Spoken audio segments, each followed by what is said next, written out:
as the lead investigator, what happens if you're flat out wrong? I'll be the first one to apologize, but I know we're not wrong. Okay, what is this number and what does it mean? This number is put on in sequential order from the Department of Health at the end of the month, and it's stamped by batch. In other words, pile 1, pile 2. And then it's orchestrated by the time. Time and date, yes, and they're put in chronological order. Okay. And then they are date stamped, or excuse me, they are stamped. And counter.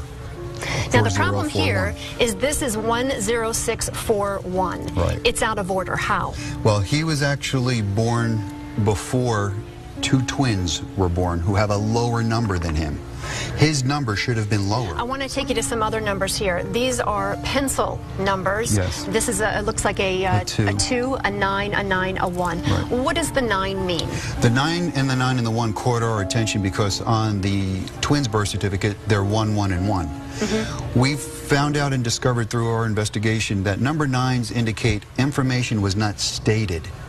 If information isn't stated, this field needs to be blank. Okay.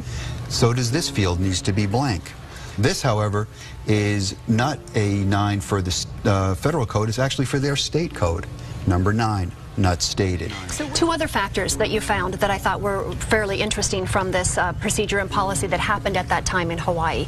You could be born not in a particular hospital, but let's say in a house down the street, and come in to the Department of Health and say, this child was born at this time, and they fill out the birth certificate for you. Is that true? Correct. Okay, so there were no fact checks at that time. No, and as a matter of fact, by their own state statute, a birth certificate issued by them is only prima facie evidence, which means at first blush.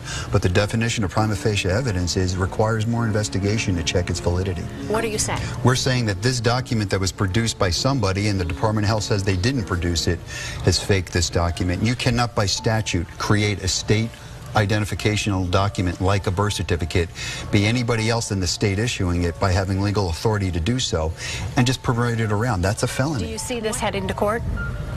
I would love to see it in court because I know this can't survive it. This is not a valid document. It's manipulated.